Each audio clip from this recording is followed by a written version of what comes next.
објектот на сајмиште имаше извонредни и конструктивни и архитектонски вредности, кои што требаше да останат како читанка за нашите студенти, а сето тоа да остане гордост на граѓаните не само на Скопје, туку и Република Македонија, и ние не можеме да си дозволиме да го снема. Не можеме да си дозволиме урбаниот напредок на градовите или да биде на уштрб или на штета на нешто што е идентитет, на нешто што е историја. Луксузни се цениве доста на становиве кај нас. И над 2000 евра доста, малку некако на море. Мислам дека гледачите ќе ги интересира како гледате како архитект на ваквите цени. Видите, сега луксузни се цените, но сега се прашуваме дали одговараат на тој поим луксуз. Не е само плочка од 100 евра. Да, важно се гради, за жал, не е апликативно, бидејќи да беше така, немаше да има толку мртви во Драч кога имаше земјотрес. Кратежна мафија мора да разберат луѓето дека е организиран криминал. Значи станува збор за организирана група која што се стреми да влие врз градежната индустрија. Како го прави тоа?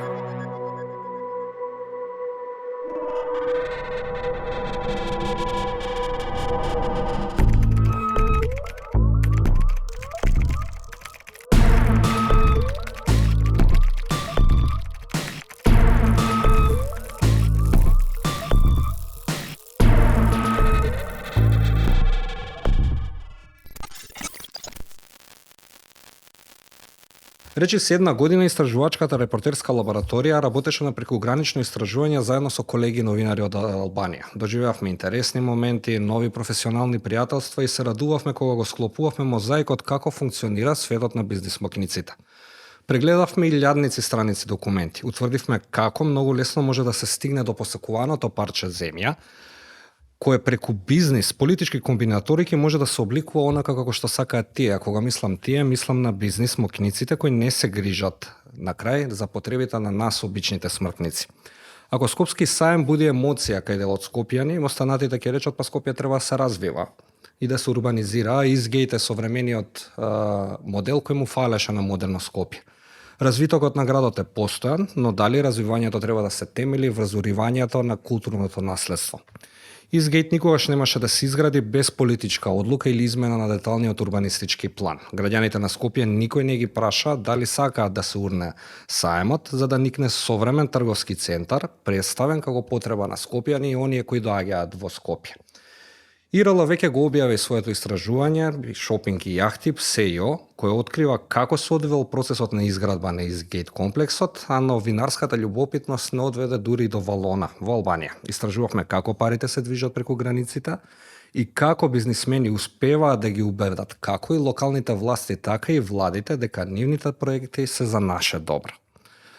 Во 22-тиот подкаст на ИРЛ ќе зборуваме за тргување со влијание, бизнис на место граѓански концепт. Јас сум Бојан Стојановски, со мене се моите колеги Сашка Цветковска, Иван Блажевски и универзитетскиот професор и поранешен председател на Асоциацијата на архитекти Мишко Ралев. Добро вечер за сите. Добро вечер. Малце подолго експозе, ама средивме. Не е страшно. Многу од граѓаните ќе прашаат зошто пишувавте сега за Изгејт, па како тоа го поврзавте со Валона, што имаме ние од тоа. Ајде, Сашка, мало интро да објасниме како дојдовме до ова истражување, која беше на целта, и да потенцираме дека соработувавме со ШТЕК истражувачкиот центар од Албанија, од Тирана и нашата колешка Линдита. Да, значи ИРЛ на меѓународно ниво долго време соработува и е дел од меѓународниот проект за известување за организиран криминал и корупција. И ние во рамки на овој проект сме соработувале со колеги буквално од целиот свет. Онаму каде што е најмала соработката за прекугранични истражувања, конкретно на Балканот, е помеѓу Македонија, Албанија и Грција и Бугарија. Тоа не е случајно. Земјите од поранешна Југославија, Србија, Босна, останатите, ние веќе имаме правено дузина значајни истражувања кои се објавиле во еминентни меѓународни публикации како Guardian, BuzzFeed, Washington Post, но може би ги делиме истите културолошка е работата и некако по војните во Југославија многу од донаторите го фокусираа своето внимание да обезбедат поддршка за развивање на истражувачкото новинарство и соработката меѓу овие новинари во овој регион, но некако останавме без некоја позначена соработка со другите држави од Западен Балкан кои што не се дел од поранешна Југославија. И на барање, нашата работа е препознаена како добра, тоа е. И всушност ние не почнавме случајно, не ни текна туку така Албанија, и сега идеме Албанија. Туку идејата е да се фокусираме на повеќе прекогранични истражувања, токму помеѓу овие држави Бугарија, Грција, Македонија, Косово, се разбира и другите, онаму каде што ќе се појават одредени лица од интерес. Но Националниот фонд за демократија од САД, кој што е основан од Конгресот на САД, практично побара од нас при наша апликација која се однесуваше на локална да пробаме да работиме и прекогранична. Рековме ајде Албанија нека биде таа дел од нашите заедници, делат јазик, да речеме, со таа држава и таму имаме речиси никаква соработка. Зошто градежништвото е прво да потенцирам, бидејќи има многу коментари, ама зошто сега баш ова, зошто сега баш тоа, зошто сега Самир Мане, зошто тој, зошто оној, секогаш имаме такви прашања. Мислам зошто да не. Така, да, ние се водевме, значи практично заедно тимот од Македонија и Албанија пичуваше повеќе стории, одевме по тоа што е во моментот или што граѓаните на двете држави во моментот го прецепираат како најголем проблем или најголема закана.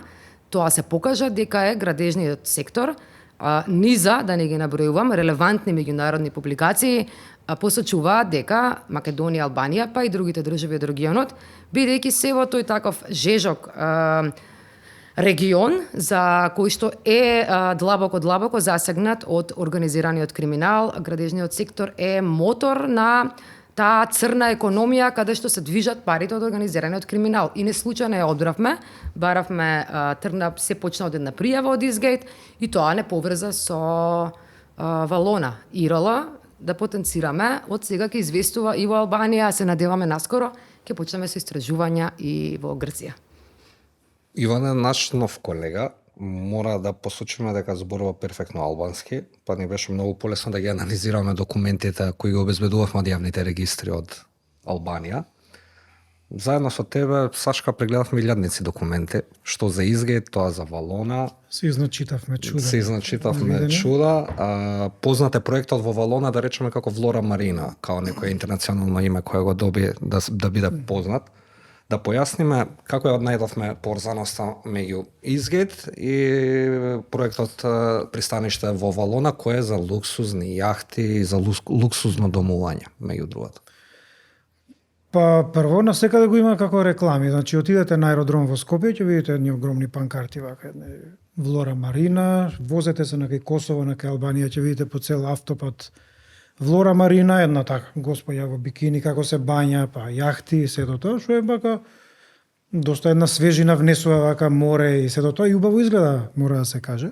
Сега работата е тоа што почна да се нудат сите тие ветени, се уште не изградени, меѓутоа ветени станови, објекти, деловни простори почна да се нудат и во Скопје.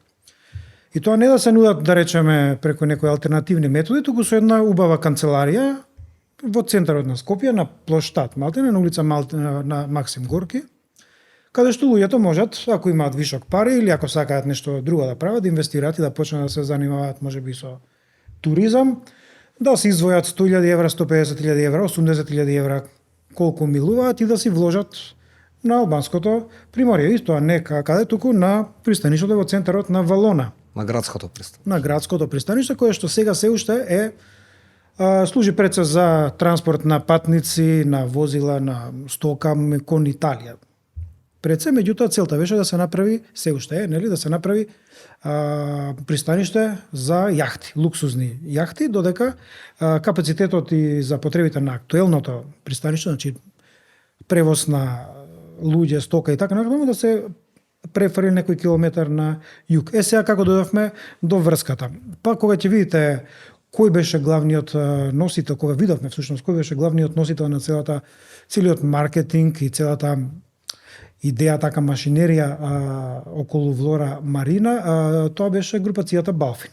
Значи станува збор за истата групација која што се појави како главен инвеститор на Изгейт, на становите понатаму како Изгейт, барем така се представуваше, на местото на Скопскиот саем. Тоа беше толку очигледно што моравме да тргнеме, не само да останеме тука во Скопје, туку и да тргнеме кон Валона, каде што ни излегува многу интересни информации. Пред да му дадеме моментови на професорот, мала дигресија. Освен луксузно пристаниште, таму се градат и луксузни станови. И тоа главниот момент беше ние како откривме како е и земјата добиена. Уствари баш добиена, дали е зборот добиена правилен? Подарена. Добиена, Што подарена, да, феноменални два збора. Значи, кога ќе станува збореве и во детали, ќе се види малце под во детали кога ќе разговараме, и тој што прочита, може би веќе знае од на наши истражувања, че станува збор во Валона, станува збор за два сепаратни проекти. Првиот е за изградба на нова луксузна марина за јахти на местото на старото пристаниште во Валона, а на само 10-15 метри од тоа се наоѓа еден сосема друг проект кој што е за изградба на најмалку 14 згради со неколку илјади единици станови единици, плюс еден огромен хотел кој што веќе се најавува дека ќе биде Мериот, плюс уште една управна зграда за марината, уште еден хотел, така што минимум 16-17 објекти кои што се врзуваат со главната променада, да речеме, на Валона, која што се вика Лунгомаре, многу е позната и доста се инвестира во неа и во моментов кон неа се гледа како една од, да речеме, најмонденските места во Албанија и со таква уште посветла иднина. Така што два сепаратни проекта се. И сето тоа за едно евро. Сето тоа за €1 е добиен еден плац од речиси 58.000 метри квадратни, каде што на почетокот, пред неколку години, значи зборуваме, групацијата Балфин почна да се промовира како инвеститор. Значи таму и да ги нуди тие станови и во центарот на Скопје. И тоа беше и една од причините која што најдовме релевантност зошто да се фокусираме и на тој проект, бидејќи ги тангира и нашите граѓани. Им се нуди на наши граѓани нешто што можат да го купат од центарот на Скопје и излегува доста интересни детали. Па добро, не се рекламира само во Скопје, во други градови. Добро, има агресивна кампања по интернет, секаде излегува Влора Марина кога Има и низ Тирана, колку што има по пат на Тирана, толку има и низ Тирана, толку и споменавме, го има и низ Скопје. Професоре, добро вечер. Ние мислевме кусо, ама добро, некако се собравме во неколку минути за да објасниме што сме истражувале. Зборувавме веќе претходно, рековте, прочитавте, прегледавте што сме пишувале. Ми беше интересно, зимава, речиси во февруари негде, имате за колегите во сакам да кажам, ваш став пренесене за тоа како Сава Центар, култниот Сава Центар, ја задржа неговата уникатност и препознатливост, а беше реновиран. Сега тука да направам паралелата, ние имавме Скопски сајам кој заврши на отпад за старо железо, и сега имаме трговски центар. Како архитект, како гледате на самиот процес дека такво едно здание кој имаше сентиментална вредност и за Скопје, и за тие што доаѓа во Скопје на концерти, се урна? Па добро, кога би говорел како архитекта, секако дека би зборувал за она што е архитектонска вредност и на претходниот објект, односно зградите на сајмиштето, Скопски саем. Потоа за, еве да речеме, и за новиот Eastgate Mall. Тоа беше секако поттикнато од идејата, односно од зафатот во Белград со реконструкција на Сава Центар, кој што навистина нас архитектите некако ни падна мило.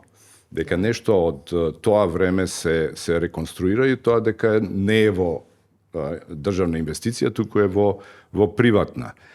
Сава Центар беше и сега се обидува да го вратат во жижата на Белград и на поширокиот регион, затоа што навистина тој беше изграден за нели прво за неврзаните, што беше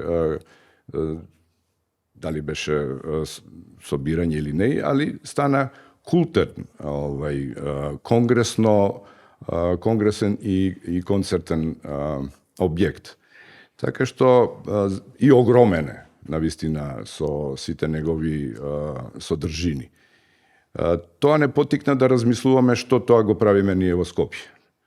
Ние во Скопје, ете го, загубивме саем и како институција, но и како објект. Причините, навистина, не ги знам, но она што можам да кажам е дека дали го загубивме во првиот момент кога го продадовме на приватна компанија, тоа беше словенечката ера, која што исто така се бавеше со саемски бизнис, и тогаш со во таквите околности на еден либерален капитализам, вие ако не ги трасирате начините на кои што ќе се експлоатира тој објект, дека дали ќе биде заштитен од аспект на културно благо, на културна баштина, или едноставно, затоа и се вика либерален капитализам, да тој што го поседува може да прави утре што сака.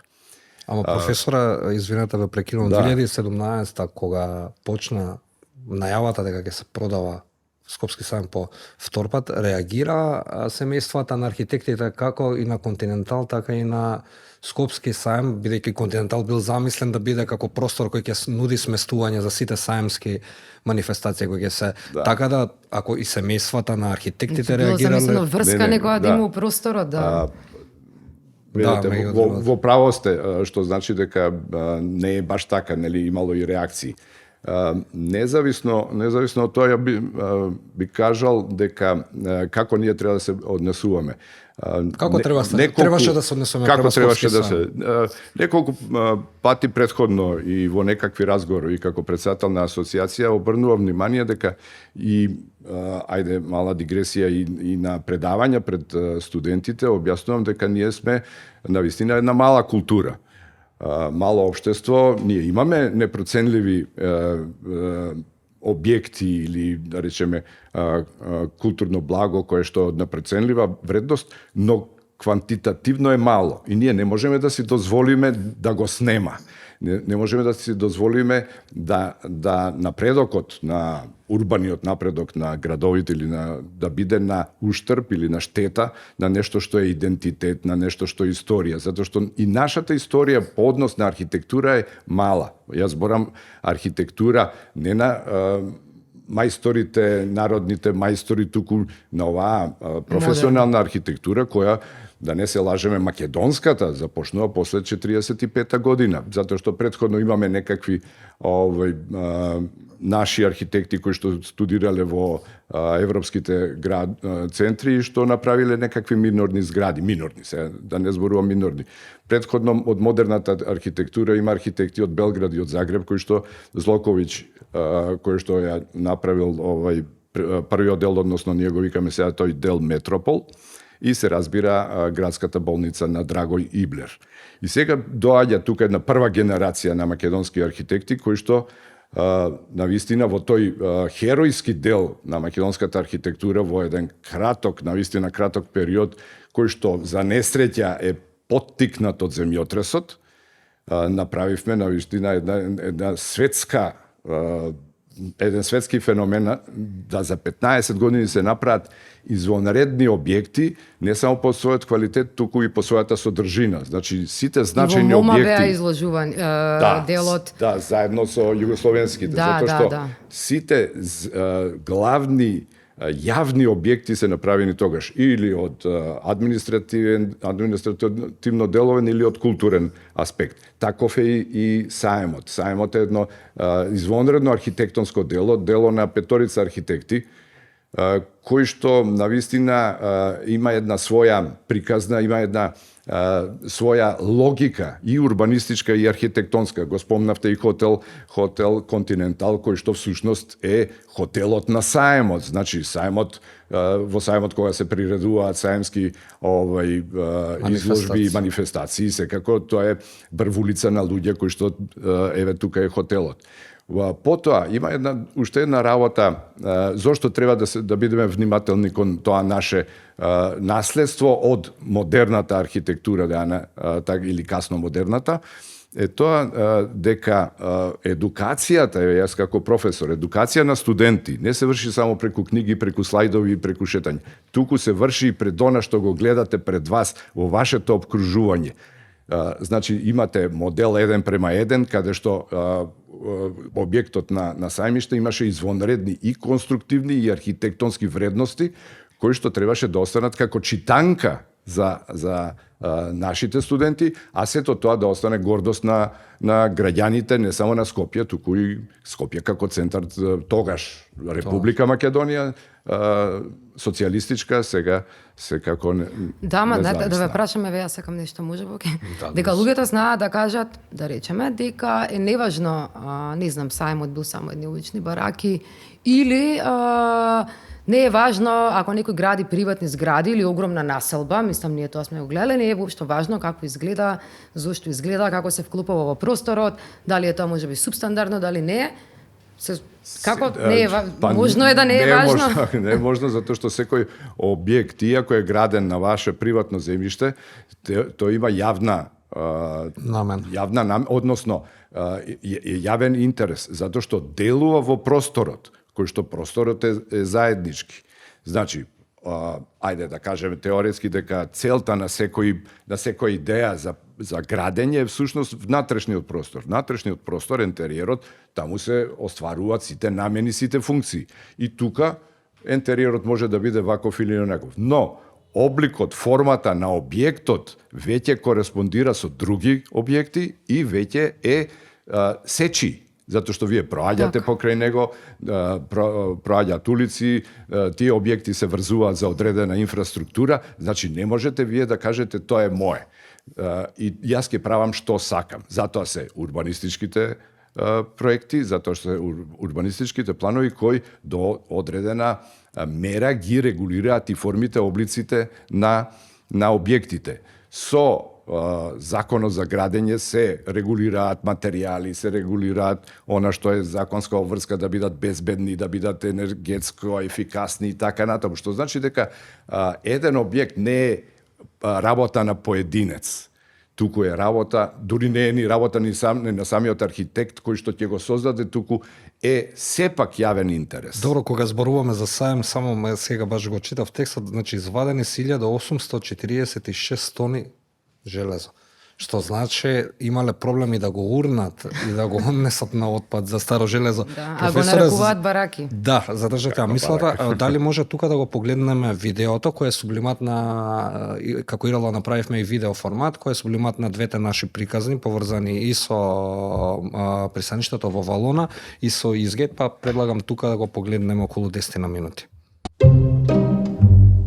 Оние кои денес владеат во Македонија и во Албанија, често може да ги чуете како им велат невладеаните, дека модерна економијата е градежниот сектор и дека патот кон светлата европска иднина лежи во градењето згради и повеќе згради и повеќе згради. Лошиот старт во економијата ќе биде надминат со градежната офанзива која почна периодов. Градежништвото и годинава ќе биде водечка економска гранка во земјава со значително учество во бруто домашниот производ. Шqipëria do të ketë një infrastrukturë spektakolare në funksion të turizmit, ka qenë kjo deklarata e kryeministrit Edi Rama. Градежништвото да има двоцифрени стапки на раст.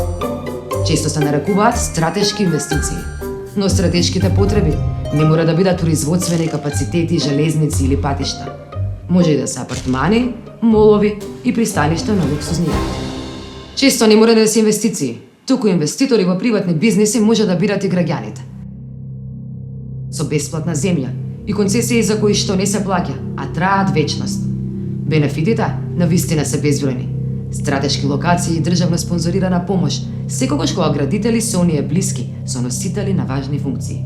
Po kjo nuk bëhet as ti shërbej komunitetit. Kjo i shërben këtij zotërisë që bën resortin, nuk i shërben komunitetit. Ata erdhën më thashë një ditë çështë do prishën. Si do prishësh mua ti shtëpi? Ku unë aty me dy jetim, ku vetë, ku shkoj, nuk e di. Но стратешките проблеми на македонците и албанците не се ни одблиску важни како стратешките инвеститори кои стратешки профитираат од државни сделки. Редовно се подржувачи на важни места во круговите со влијание.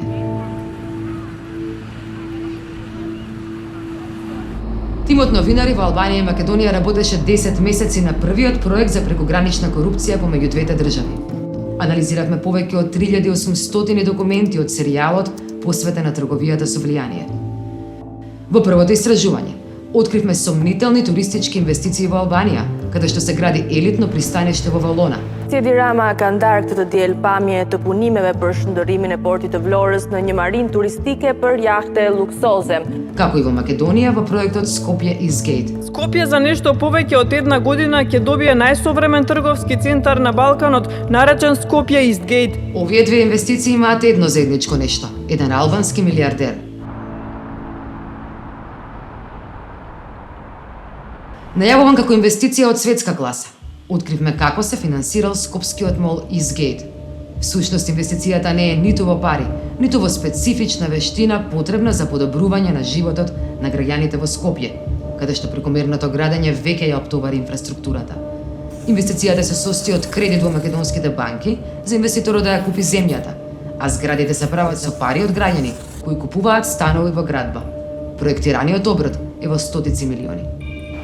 И двете инвестиции ги поврзуваат сомнежи за трговија со влијание. Во Македонија има и милионски глоби за институциите, кои ќе ги платат граѓаните.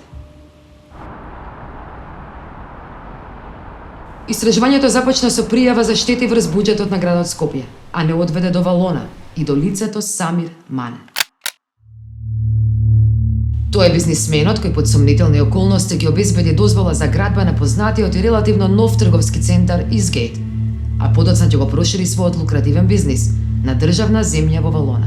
Here, in a very short time, coming a very nice mixed-use property. It's going to be built the biggest shopping mall in the country. It's going to build. We are going to build an office park, which is going to be the largest in the country, and we are going to have the nice and beautiful residences coming up. So it's going to be a very small city inside your beautiful city, Skopje. Државотворниот филантроп има се што е потребно од рецептот за успех. Пари, важни пријатели и исклучително позитивна медиумска слика. Zonja e zotrinj, ju lutem, mirë prisni studio, zotin Samir Mane. Zoti Mane, mirë mbrëma, mirë se keni ardhur. Faleminderit, si e veçantë. Edhe për mua gjithashtu. Që keni shumë i mirë nga avët. Официјално тежи 2 милиарди евра. Некогашниот продавач на ќофтиња можете да го видите на секаде. Маркети, згради, банки, хотели. Оградата на неговиот имот, без зборови, го доловува драматичниот опсек на неговата тежина и влијание во регионот. Способноста на Мане да ги убеди властите дека тој е најдобриот договор ќе му донесе и мокни пријатели во Македонија. Ова ново мало чудо кое што ни го нудите преку екраните, убеден сум дека уште еднаш ќе ја потврди вашата деловна креативност. Со првата приватизација на градската собственост се вети опстанок на омиленото собиралиште на скопјани за концерти, конференции, романтични и топли зимски сајања.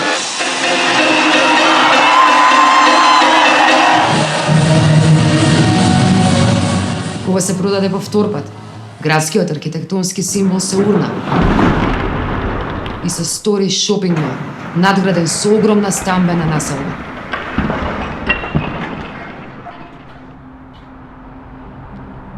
Сделката на Самир Мане ќе му донесе локација за профит, помогната од државниот апарат и нивните гласачки машини во градските совети. Кога тој ќе побара градежна дозвола за локација за која веќе издадена градежна дозвола на друга фирма, Советот на општина Газиваба ќе го одбие поради високите пенали кои треба да ги плати веќе банкротираното Скопје. По само еден месец, истите советници, од причини непознати за јавноста, ќе се премислат. Ова додворување, градот Скопје и општината Газибаба ќе ги чини 3 милиони евра државни пари за загубениот спор со претходната фирма. И така ќе се стави крај на идејата за зачувување на саемот за идните генерации. На едно друго место, на околу 450 километри од Скопје, фирмите поврзани со Самир Мане ќе добијат една уште подобра локација за згради и наводен луксус на Медитеранот во Валона. Unë po ju them që kur porti turistik dhe porti tregtar dhe porti peshkimit aty brenda portit tregtar të mbarojnë dhe do të mbarojnë brenda pak vitesh, vlera e këtij qyteti do rritet 2 fish sa që është sot. И среде туристичка сезона градежните машини во населбата 1 мај во Валона не запираат. Пробивањето на нова улица кон елитното пристаниште на Самир Мане е во полн ек.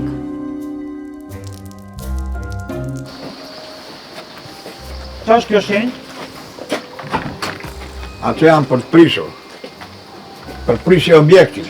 Додека државата врши ефтина експроприација на имотот на обичните луѓе за 500 евра од квадрат, нивниот сосед Мане продава уште неизградени станови по 2500 евра по квадрат, на државна земја добиена за 1 евро квадрат.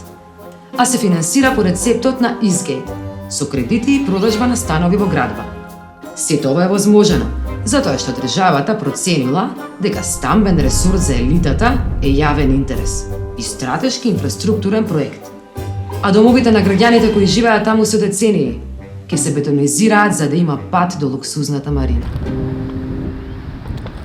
Me aq informacion sa ne kemi, koncesionarët që administrojnë tani nuk i plotësojnë kushtet fillestare të shpalljes publike të këtij tenderi. Tani teksti ka ndryshuar dhe ne mendojmë që këtu kemi të bëjmë me një falsifikim. Pra kemi të bëjmë me një falsifikim me paramendim, i cili nuk ka qenë aksidental, por ka krijuar hapësira për këtë abuzim që ka pasuar më pas. Но албанската власт сокрие една работа од јавноста. Тендерот се правел по проект кој што победникот им го презентирал на надлежните, далеку пред да се распише тендерот за стратешки инвестиции. На дурнатите домови ќе се отвори место за нови домови, на сосема други соседи со скапи модерни апартмани покрај новата марина.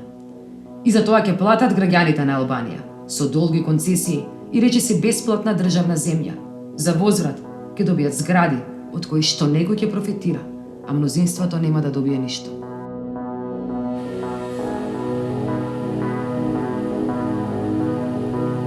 Po neve këtu, ku do vetë unë?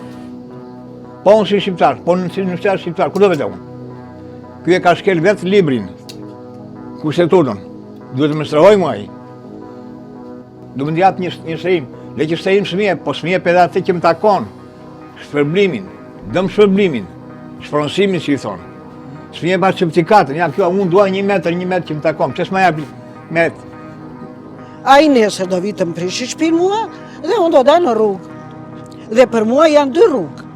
E di dhe kryetari bashkisë, dhe di ata zyrtarët, ose do futem në skrep, të më marrë skrepi me meturina të më hedhi në kosh, ose do dalë në Buzdetit, se s'kam ku vete. Како соседни земји, Македонија и Албанија споделувале заедничка судбина со векови. Биле ни пријатели и сојузници, освојувачи и освоени. Нивните населенија вклучуваат христијани, муслимани, атеисти. Минале низ феудализам, социализам, демократија, но дали ќе победат уште еден заеднички и подмолен непријател – корупцијата. Парите се движат преку границите побрзо од нас луѓето. Затоа, потребни се прекугранични напори на граѓаните од двете држави, за да се победат криминалот и корупцијата.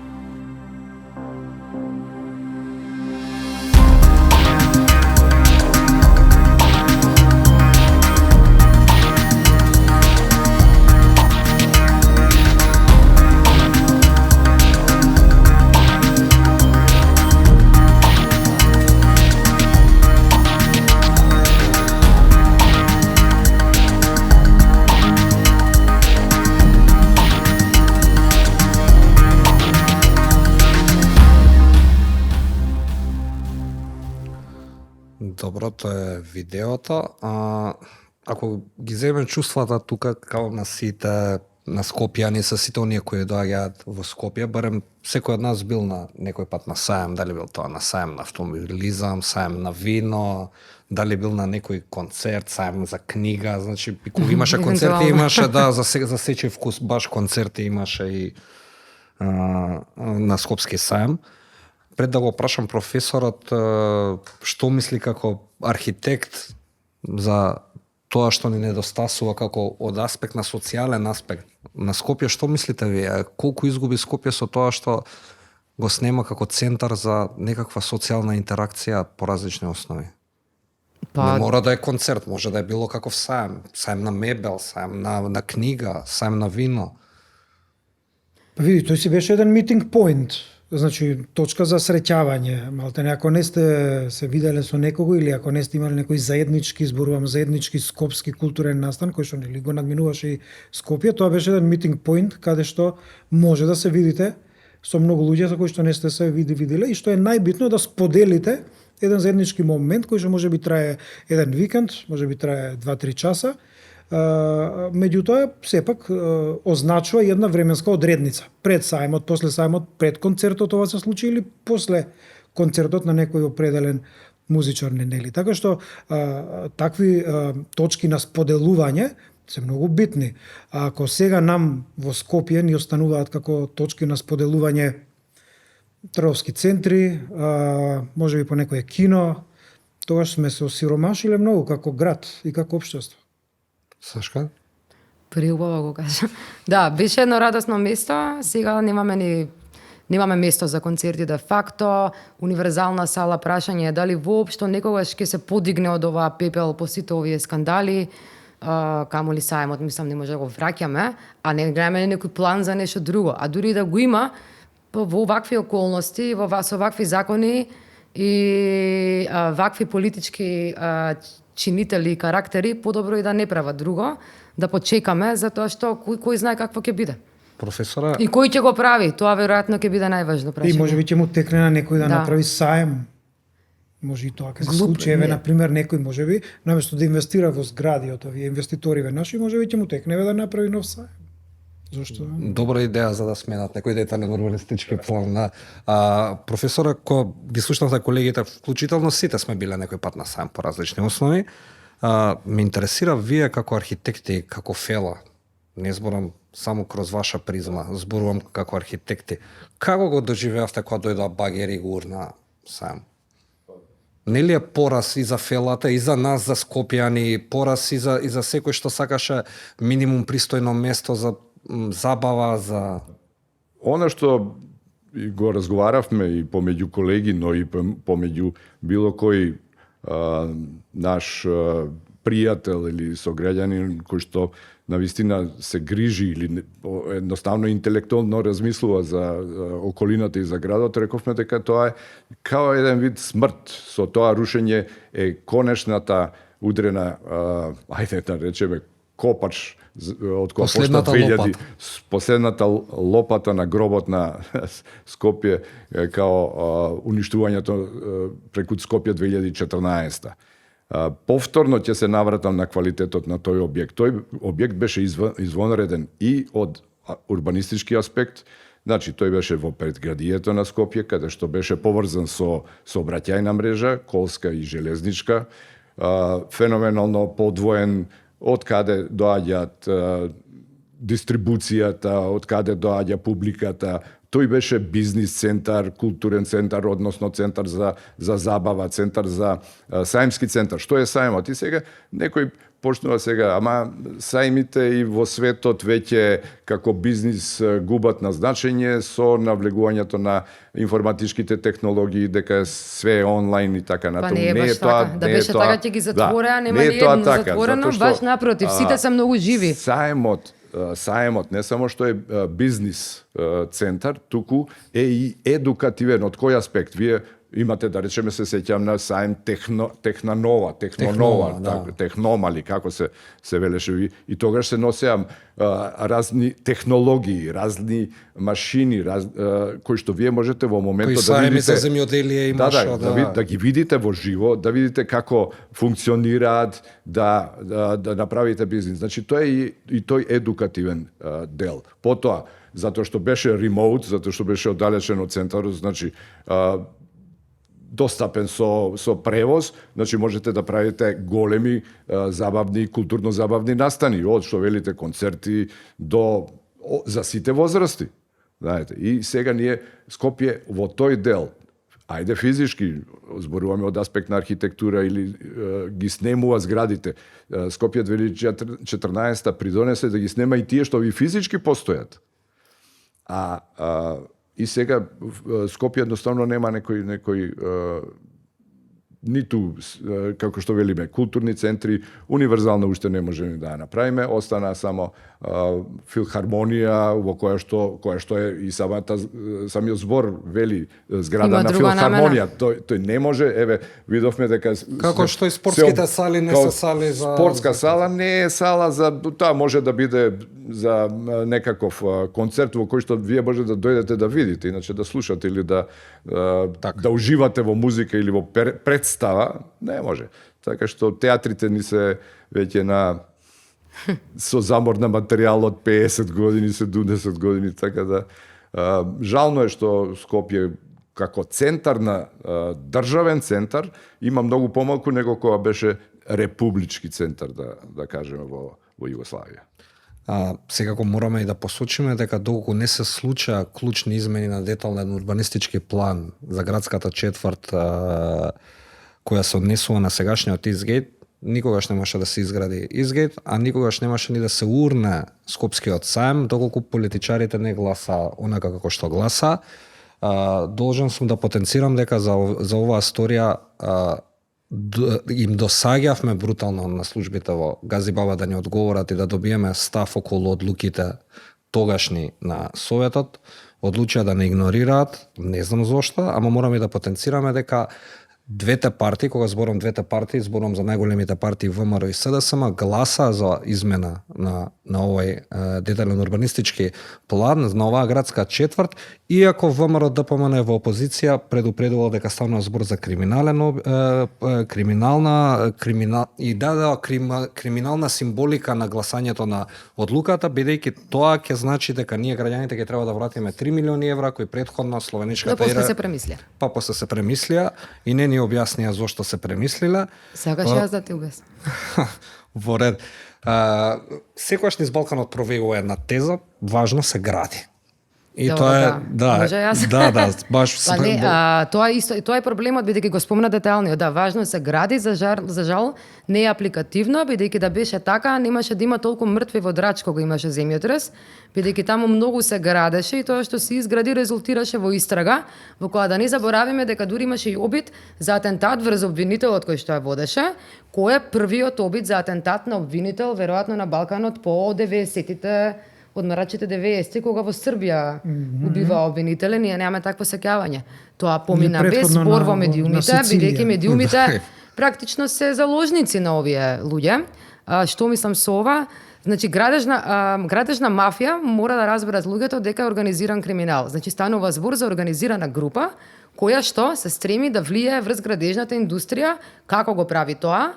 Го прави преку влијание врз легислативата, преку назначување на своји или блиска комуникација со други луѓе во сите системи, во сите елементи на власта, од извршна, законодавна, значи они влијаат какви закони ќе се носат, влијаат како влијаат врз добивањето на дозволи, влијаат врз добивањето на разноразни лиценци, влијаат врз се. И на крајот оваа организирана група се обидува да превземе контрола врз градежната индустрија. Тоа не може да биде никогаш наивно и секогаш треба да го имаме во предвид, Драч од поновата балканска историја, затоа што градежниот сектор во низа, има повеќе од 12 релевантни меѓународни извештаи, меѓу кои и овие што ги знаеме како Европска комисија и слично, кои наведуваат дека тоа е неподложниот сектор за перање пари и дека градежниот сектор на Балканот се користи за да може да се сокријат и перат пари од илегални активности, бидејќи самата индустрија тоа го дозволува да се сокријат одредени работи под превезот на легалното. Освен што носи ризици од, особено со оваа легислатива, од перење пари, носи ризици од субстандардна работа и манипулација на градежните материјали, и тоа се тие работи кои треба да им бидат важни на граѓаните и на политичарите, нема да им бидат. Доказ за тоа е само што дојде новата влада на власт. Првиот закон кој го предложи е измени во законот за урбанистичко планирање. Во сред ковид, кога ние како граѓани имавме толку проблеми, претходната власт СДСМ го донесе истиот закон за урбанистичко планирање, во кој што дури предвиди и болници да може да се градат без никаков градежен елаборат, па камоли нешто друго, што укажува на тоа дека во Македонија постои сериозна, инсталирана, организирана криминална група, бидејќи овие се осиџи и не се ништо друго, на неколку градежници, банки и политички партии кои што делуваат во интерес на профитот и во интерес на групите кои што мора да исчистат големи суми на пари. Ако се имало предвид дека Албанија сега, тоа влијае на сите нас околу нив, практично Западен Балкан е центар на трговијата со дрога, веќе Албанија, на Дрангата, сицилијанска мафија, тие велагуваат во историјата, они го земаат приматот, а Македонија е зачудува што воопшто нема никаква ни легислатива, антимафија легислатива. Само и што да го кажам, правев онака мал ресерч, никогаш не сум се запрашала како некои други држави се бореле со урбана мафија и беше многу интересно дека и Италија дури, која го носи својот антимафија закон, има посебен и огромен дел во кој што се таргетира токму градежните активности, бидејќи 80% од обртот на целиот на сите пари заработени од организиран криминал во Италија се переле преку градежништво. Исто било и во Хонг Конг, исто било дури во држави како Колумбија направиле одредени напори, бидејќи на крајот на денот како ќе се гради, ќе зависи и ќе влие директно како ќе живееме, дали ќе имаме топол, смрдлив, бетонски град, дали ќе се гледаме со комшиите од прозори или не. Така да, доволно беше. Некако врзани садови се. Градежниците градат, банките финансираат, луѓето земаат кредити од банки, така да тоа се високи становите камати, стоат празни. становите седат празни. Да ве прашам, професоре, како се оправдува постојано тоа еnormно градење, а веќе имаме и статистички податоци колку се огромен број на новоизградените се едноставно празни. Што е индикатор дека се користат од OCG групите сепак? Правно ја не би можел тоа да ви го објаснам, но еве, да ве подсетам или да ви кажам, пошто вие сте млади, порано ја кога студирав во Југославија, тогаш добро, сосема друг беше политичкиот систем и тогаш собственоста на земјиштето беше државна. И тогаш се правеа планови, значи се викаше усмерена станоградба. Значи се правеа статистички податоци колку се потребни станови, за каков стандардите се одредува. И врз основа на тоа се планира. И врз основа се планираше, значи тоа, али сега тоа се нарекува планска економија или како сега е либерална и сега вие произведувате производ кој го нудите на пазарот, дали ќе се купи или не. Но тоа е вака малце вулгарно кажано. Да, ама нели градот одредува како ние ќе градиме и како ќе живееме.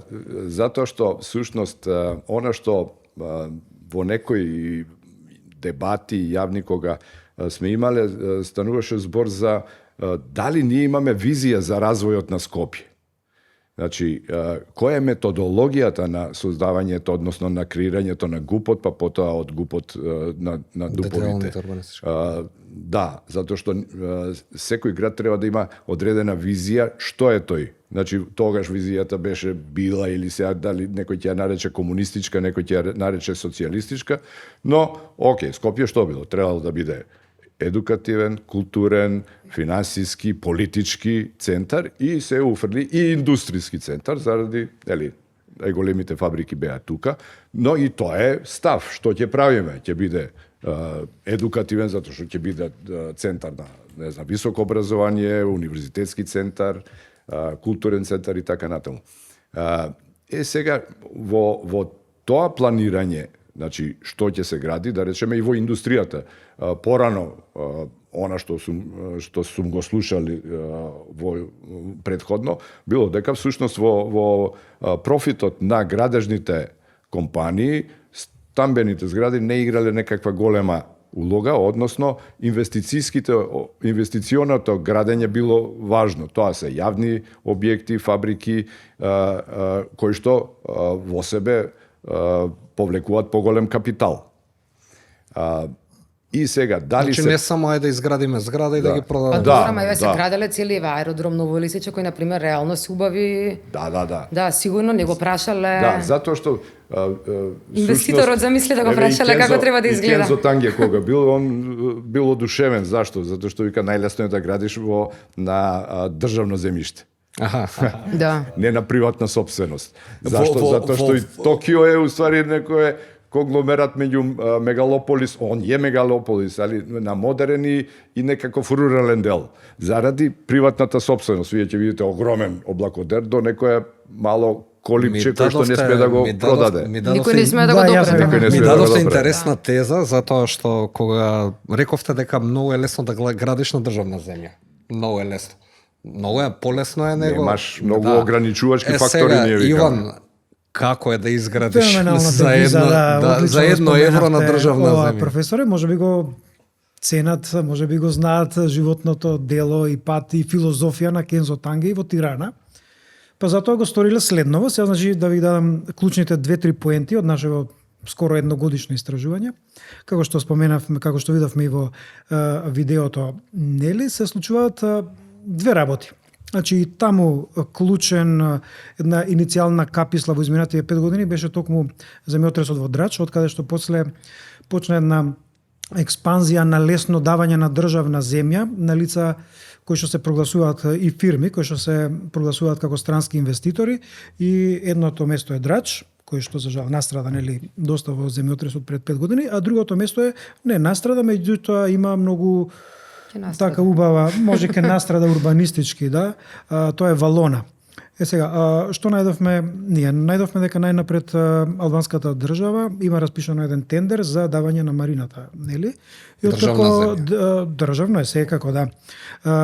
Под концесија, 35 годишна концесија, се ја добива тендерот, го добива една конзорциум од 4 фирми, 3 албански, една британска. Британската, која единствена има ноу-хау, односно знаење како да изгради марина од светска класа, бидејќи тие 3 збора стојат во тендерот, марина од светска класа, се повлекува од тендерот. Потоа, меѓутоа, они понатаму си го имаат договорот во джеп, овие останатите фирми, и покрај тоа што таму има една клаузула каде што се вели дека државата може да го раскине договорот, доколку веќе не е останата фирма која што може тоа да го изведе.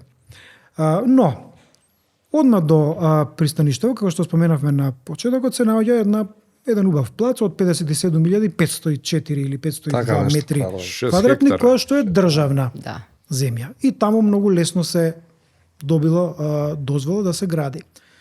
Како иставова фирма, односно овој конзорциум, кој што го добива, кој ја добива 35 годишната концесија на пристаништето, аплицира да добие статус на стратешки инвеститор, тоа се вика во албанското законодавство, има и посебен закон за тоа, и го добиваат, бидејќи го добиле концесијата на пристаништето, и сега може да го развијат и просторов од 58.000 метри квадратни за 1 евро. Целиот, Кирија, не по квадрат. 1 евро. Целосно, за 1 евро. Па најверојатно нема овие со јахтите да спијат во Ирбана, најверојатно. Ако немаш 1 евро? Ако нема 1 евро, ке земе од банка, веројатно, како што се случувало во Скопје, нели, со Изгейт. Го добиваат и навистина многу лесно го добиваат оваа државна земја, како што рекол Кензо Танге, и таму почнува да се гради нешто, меѓутоа понатаму, еве за јавноста исто да види или кратко да им кажеме, таму се јавува Балфин групацијата како наводен инвеститор кој што влегува таму, меѓутоа нашето истражување покажа дека тој не е никаков инвеститор. Таму дури е и повлечен од фирмата која што е специјално формирана за да се гради целиот тој проект, и испративме 11 прашања до Балфин за да ни појасни некои работи, зашто во Скопје и во Албанија во канцариите пред јавноста и пред купувачите тврди дека се тие инвеститори, дека тоа е нивен проект, добивме одговор на 0, на ниту едно прашање. Меѓутоа потоа реагира неколку пати зашто сме објавиле таков текст и истражување кое што им ја ремети нивната репутација, нели, во светот. Добро, тие се обидува и понатаму ги чекаме одговорите на тие 11. Не, значи они веќе тврдат дека ние сме го одрале него од тие албанец, така тврдеше Кочан Ѓушевот е бил македонец, бил одбран, значи тие приказни секогаш ќе ги има, зошто овој, зошто тој. На крајот на денот, луѓето кои имаат економската моќ и кои што влијаат врз политиката, апсолутно се предмет на истражување. Па вие имате во големите редакции во светот, новинарите имаат задача да ги следат најбогатите 100, пример во некој регион. Тоа им е нивна работа. Како делуваат, како се однесуваат. Во Албанија има официјално започната истрага за овој проект. И тоа посредно ја добивме таа информација, значи таму постои едно тело кое што е малце не вон институционално, туку е надвор од оние редовни мејнстрим албански институции. Тоа е налик на нашето СЈО поранешно. Таму се вика СПАК, значи се вика специјално тело за истрага на криминал и корупција, СПАК. Кога нив ги прашавме, ни рекоа дека немаат што да споделат со медиумите, меѓутоа посредно што постојат СПАК. Да, меѓутоа посредно потоа добивме од едно министерство информација дека не можат да споделат со нас определени документи затоа што има истрага за проектот во Валона. Кога зборуваме стратешка инвестиција, често се користи терминот стратешка инвестиција или стратегиска инвестиција, Звучи многу сериозно за да не му се звучи спротивставиш. многу сериозно за да не се спротивстави ниту јавноста, ниту Пред па со тие јавноста, што да. можеби би биле засегнати да се спротивстават, независно дали ставно збор за градење или слично. Мораме да потенцираме дека имало обид и за Скопје Изгейт комплексот да се прогласи како стратешка инвестиција, но претходната влада Не би ме чудало. некако не го поддржале тоа во неколку разговори, бидејќи тогаш ни рекоа, замислете секој што ќе изгради некаков мини трговски центар да бара стратешка Па добри, во инвестиција. Македонија се прогласуваат од ѓутуре стратешки инвестиции. Прво, за да биде една инвестиција стратешка, треба да е усогласена со државната, со националната стратегија. Националната стратегија, која се сеќам и за Македонија и за Албанија, има други предизвици. Владење со право, борба со корупција и во двете држави е приоритетна стратешка цел. Не може стратешките потреби да не се отсликаат во она што го прогласуваме како стратешка инвестиција. Меѓутоа, законите и намерно се прават да постојат некаде во сивата зона, да може да се толкуваат било како. Граде апартмани од кои некој само профитира, како може да бидат прогласени за стратешка инвестиција. Она Тоа е што чудно. Да, она што би сакал да исто додадам, еве да се вратиме во базисот на едукацијата, да наречем, да кажам, значи државата преку нас, не зборам само за архитекти, него и вас новинари и лекари, нивната задача е да го штитат јавниот интерес, јавното здравје, не знам, на популацијата. Што значи дека ние воопшто не сме едуцирани да градиме луксузни згради, луксузни куќи, односно целта на нашата едукација не е тоа. Као што целта на едукацијата на лекарот не е да прави пластична козметичка операција, туку еден пластичар треба да прави она што е здравје, односно здравје на популацијата, така да и ние архитектите преку нас архитектите државата треба да ги реши проблемите од станување, проблемите од образование, зборам од аспект на објекти, култура, јавен простор и така натаму. Што значи дека сега порано ние го велевме тоа јавен интерес, вајда е тоа стратешки, што значи дека личните, секој може, еве јас сакам да правам, да нацртам една луксузна куќа, па и сум нацртал, и тоа е све, или луксузен интериер. Но нашата задача е да видиме што правиме со социјалните програми, кој е тој јавен простор, што е тоа јавен простор, затоа што, еве да речеме, ја предавам, имам предмет трговски центри, сум проектирал трговски центар. И она што при анализи, трговскиот центар е јавен простор. Значи тој трговски центар, до се еве да го земеме градски трговски центар, кој што е од отворен тип, по типологија од отворен тип, значи не е во една школка затворен и регулиран со влезови. Но имаше обиди да го затвори. Имаше обиди, да. Па некако успеавме, односно не најдоа купец. Да. Немало инвеститор. Немаше инвеститор, да. немало. И затоа велам ти сега, тие простори се како се вели, се демократски израз, односно тоа е демократска транскрипција на улицата, пошто улицата е за сите, така да и просторите во трговските центри треба да бидат за сите. Сега, со доаѓањето на новиот тип на трговски центри, шопинг молови, кои што се во власништво, во приватно власништво, тој простор станува полуприватен, полујавен. Никој не смее да забрани некој да влезе, но може на разни начини да ги контролира тие нешто. Така што, значи, стратешки или од јавен интерес е само нешто што е достапно на секој, независно од етникум, од пол, од раса, од социјален статус. Значи, за демографски е за сите. И сега она што го збориме. Луксузниот ресорт некако не иде во страна, да. Луксузни се цениве доста на становиве кај нас. Да. И над 2000 евра доста, малку некако на море. А градежните материјали сепак се доста цените им се намалени. Мислам дека гледачите ќе ги интересира како гледате како архитект на ваквите цени на стамбениот простор кај нас. Која диктира цената?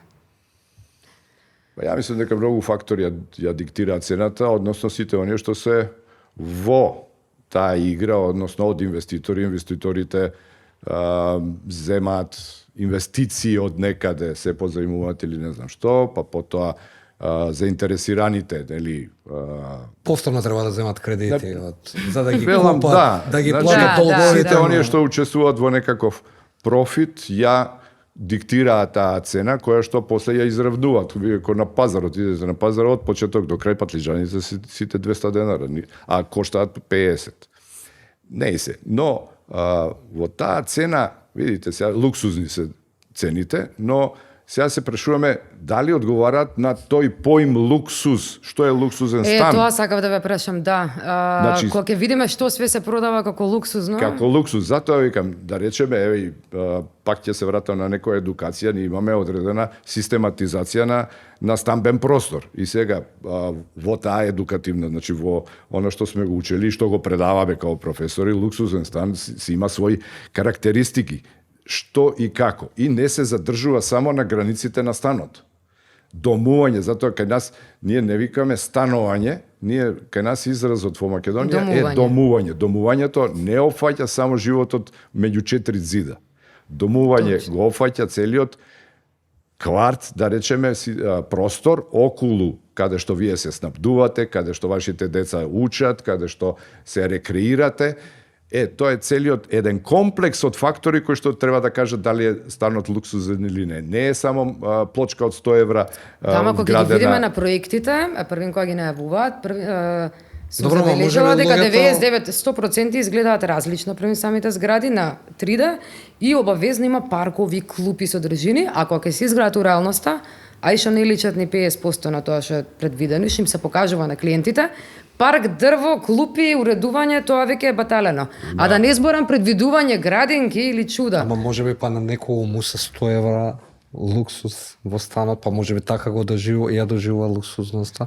Можеби не треба да гледа кон зеленило, кон ова, ама можеби да има добри плочки, па тоа е да е мерило кај нашите граѓани. Затоа велам, затоа што стручно, професионално тоа не е луксуз. Луксуз е секоја просторија да има проветрување, што значи не може луксузен стан да има кујна да нема природно светло, едно од бања да нема природна вентилација и да не бидат групирани просториите по функција, затоа што ние ги разликуваме групи на простории за дневен боравок, за економски дел, остави кујни, трпезарија, дневна соба и така натаму. Може да треба да има два влеза, едниот економски, другиот оној.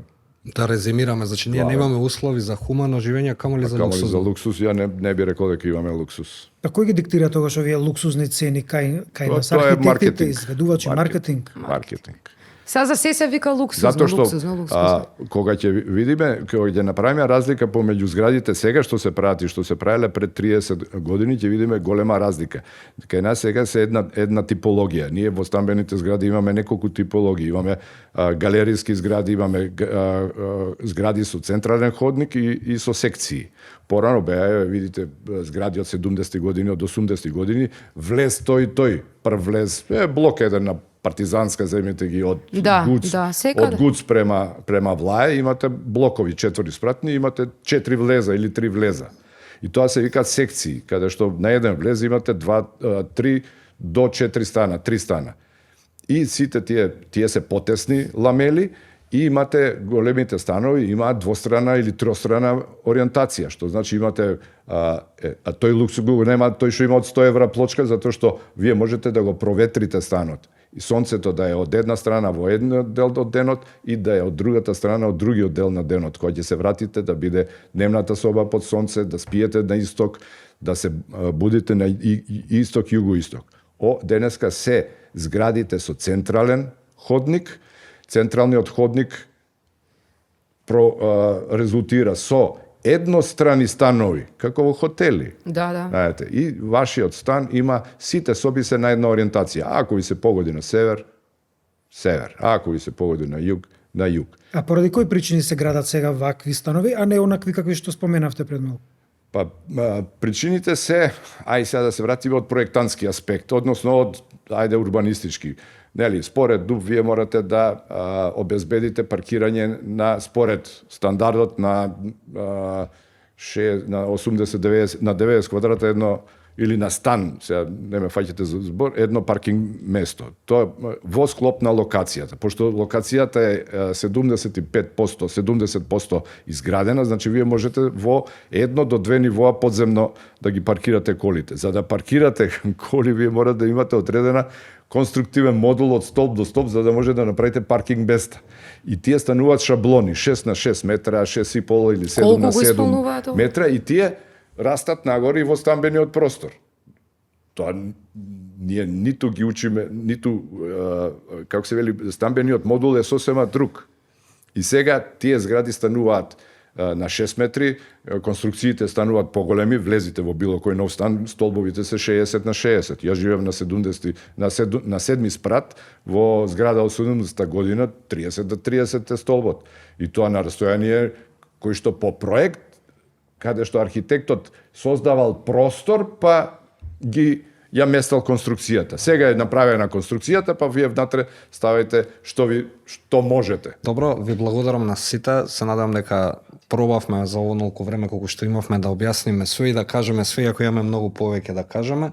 Сашка, да најавиме дека ќе има и нови прекогранични. Да, наскоро следува ново истражување, кој го филмувавме, ама не можеме да кажеме уште зашто е. Значи, новата редакција исто така ќе биде прекогранична, снимана е на Балканот и на Балтикот. И од другата година продолжуваме да го работиме градежниот сектор во Албанија, Македонија и северниот дел на Грција. Ви благодарам на сите, Иван, професора. Ви благодарам. Фала ви, професоре. И толку од нас.